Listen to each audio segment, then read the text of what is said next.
Okay mga boss, so andito na naman tayo sa ating session to become a Baccarat Pro Gambler. So dito na tayo. So road to becoming a pro gambler to boy. So ayan, tingnan muna natin to. So day 10 na tayo, isa pa lang yung talo. Isa pa lang yung talo natin. Tapos ayan yung panalo natin guys, day 10. So ayan. Ayan. To day 10 na tayo. So tirahin na natin to. So baccarat pa rin tayo syempre. Kaya tirahin na natin to. So, starting balance natin 1855. So, ayan, 1855.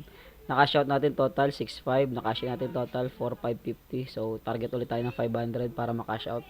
Dito na kagad, tira na kagad tayo dito. 3 units lang. 3 units lang para safe. Wala pa lang safe dito. O nga pala guys, wala pa lang safe dito. Talagang ano lang, lakasan lang ng loob. Saka dapat walang emosyon. May house edge pa rin, di pa rin nawawala. Pero sinimulate ko to ng mga ilang pa ulit-ulit. Sabi 70% daw yung win rate. Kung 70%, talo pa rin tayo if ever. So, tingnan natin. Yung trigger kasi yung targeting na siyang importante. Mukhang para sa akin kahit 70% lang yung win rate nito sa simulations, kung magiging maingat ako dito, mababawasan ko pala, medyo mapapataas ko lang kahit 80%, ano na tayo, up na tayo dito. Ang tawag doon yung profit na tayo long term. Tara, ayan.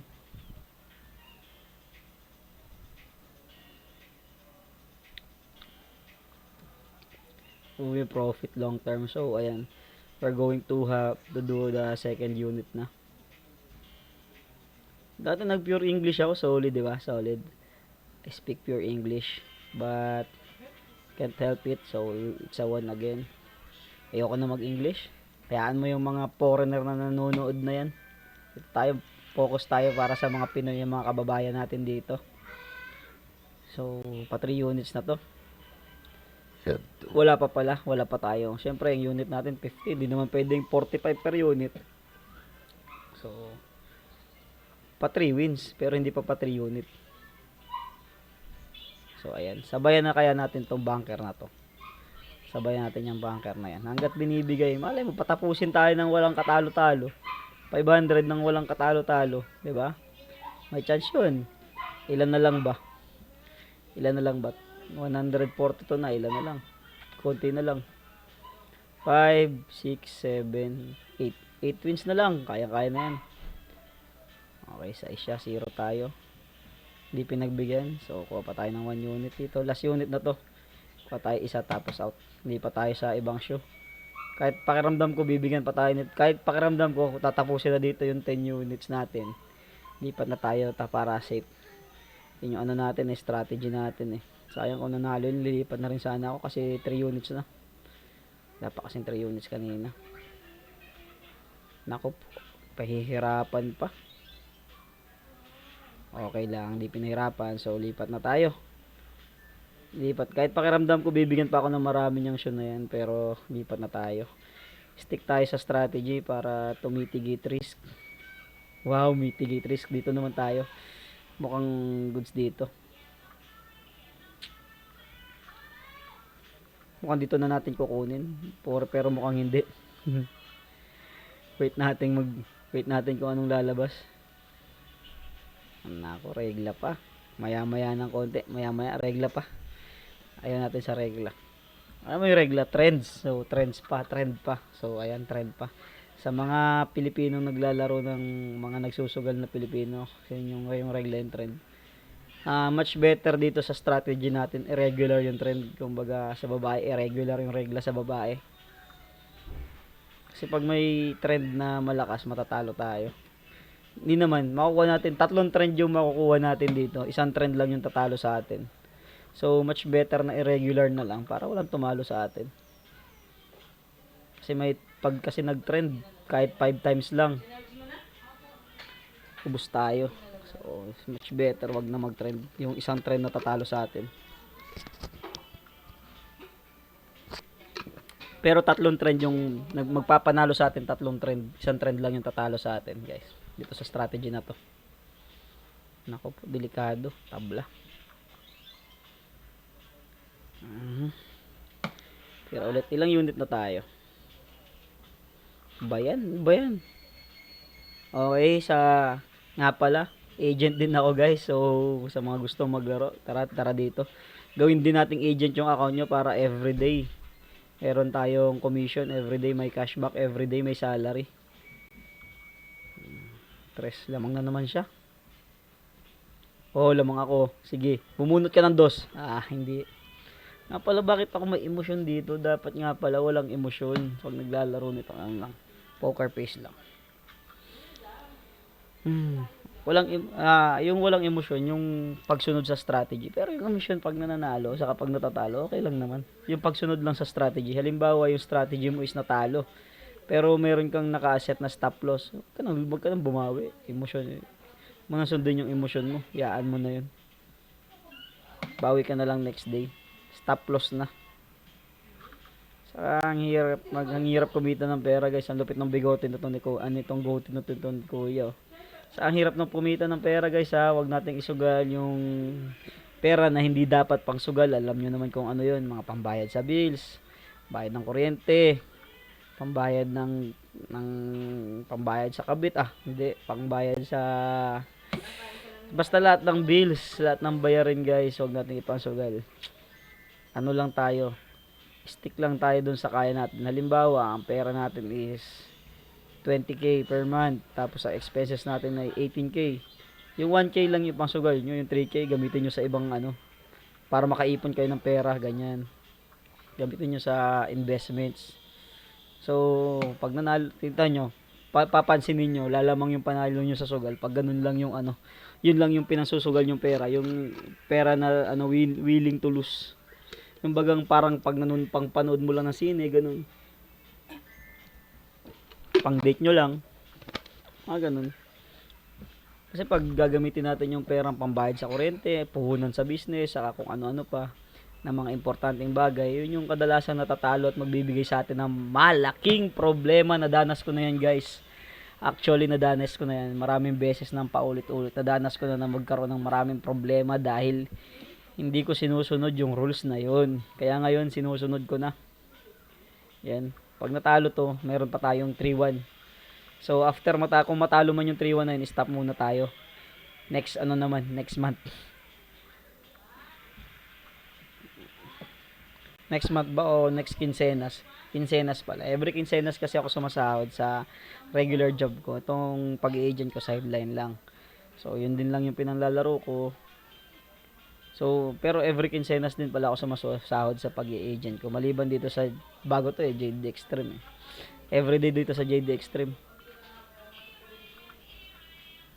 Talo na naman. Pag natalo, di stop na. Meron tayong recovery na 3-1. So, halimbawa matalo yan. Natalo yung 1,550 ko. May recovery tayo bukas sa 3-1. Pag natalo pa rin yung 3-1, so stop muna tayo. Hintayin natin magkapera ulit ng 1,550. Actually, 4,650 pala. Kasi yung kailangan natin bankroll 7. Medyo lamang tayo. Ayan. Kuha natin. Ayan, konti na lang ata. Dito natin kunin lahat. Makang gusto ko tong shoe na to 377 na. 150 na lang. 150 mahigit. 3 wins na lang to. Kung papalarin, kahit bunker player, 3 wins na lang to. Kaya na to dito sa show na to. Lipat pa ba tayo? Tingnan natin sa sitwasyon. Okay. Tingin ko nga tawag dito. Tingin ko nga kaya natin umabot. Pag umabot to ng 3,000. Parang gusto ko pag natalo to 1,550 lang ulit kasi panalo pa ako ingatan natin yung capital natin.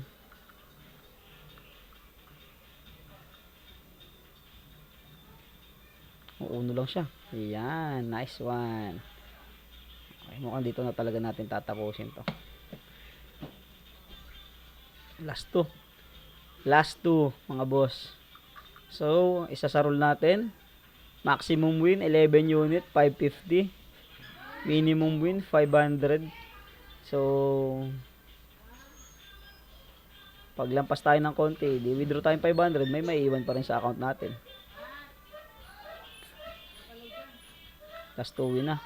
Naku, papahirapan po ari dito sa last 2 win. Basta, payo ko sa inyo, huwag kayong magsugal ng sobra. Hirap kumita ng pera. Ano lang, bet in moderation lang talaga, guys. Gaya kayo sa akin, malit lang. Huwag kayong magpapasilaw dun sa pinapakita ng iba na napakalalaki ng pusta, napakalalaki ng taya. Pakiramdam ko, demo lang yung mga yun eh. Sa ito, isipin mo, kahit malakas ka kumita, paano ka kikita ng 1 milyon isang araw? Natalo ka ng 1 milyon ngayon, may 1 milyon ka na naman bukas. Gravity ka naman. Sobrang lakas mo kumita. 'Di ba? Kaya ito, kakita nyo, 550 lang. Patalo yung 1,550 ko. Di talo. Sunod araw may 3-1 ako. Pag natalo pa rin yun, next month naman. 'Di ba? Libang-libang lang. Pero ito becoming a pro gambler na talaga dito. Ayan, kitang-kita nyo naman. Yung strategy ko 70% of the time yan. Doon sa tumataas pa yan depende sa mood ko. Ayan, last unit. Okay, guys. Last unit. Hindi tayo dadagdag 12 pesos. Tama nang dagdag yun sa bankroll natin. Kakashout natin 500 na dagdagan ng 12 pesos yung bankroll natin dyan. Okay. Di pa sa akin napunta yung uno na yun. Pinahirapan pa talaga nung last unit. Hayop. Ayaw ibigay jumping. Oh, binigay. Okay. Binigay, guys. So, ayan. Mabilis lang yung session natin ngayon. Medyo nabilis natin nakuha. Ilan lang yan.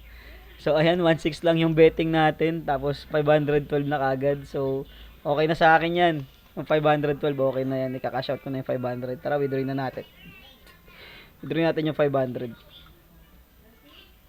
Gcash, ayan. 500. Ayan. Mali. Ayan, pamali-mali. Okay, guys. Ba't mali?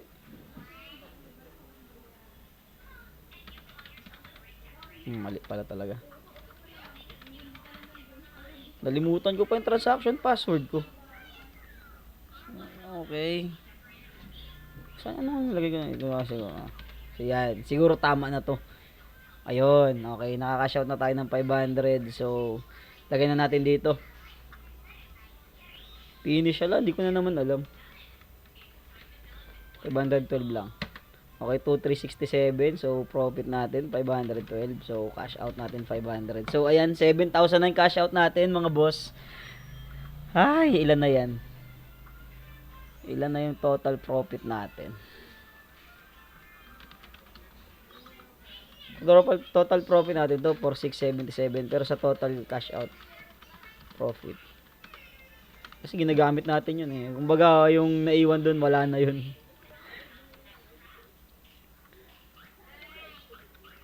So ayan, 2,450 na yung nakaka-cash out natin. Maliban doon sa kinash natin na 4,550. So kahit matalo yun, may 2,450 pa rin tayong panalo. So kaya sinasabi ko kanina, 1,550 lang muna ikakashin ko pag nasilat. So ayan, panalo pa rin tayo. So 1,866 na bukas yung puno na, 1,868 na yung puno natin bukas. Tingnan natin dito sa reward, baka madagdagan. Receive nga natin to. Meron ba dito? Pindot natin. Wala pang reward. Kailangan ko ng valid bet after claiming ticket. Paano makuha to? Ito nga. Paano to makuha? Ay, deposit. Hindi naman ako nagdi-deposit eh. Nagwi-withdraw nga ako eh. So ayan. Ayan, guys, okay na yun. So, thank you and ingat kayo palagi. Sa mga, kung nagustuhan nyo itong ginagawa kong paglalaro, kahit small roller lang tayo, pasubscribe na rin and palike nitong video. Salamat, guys.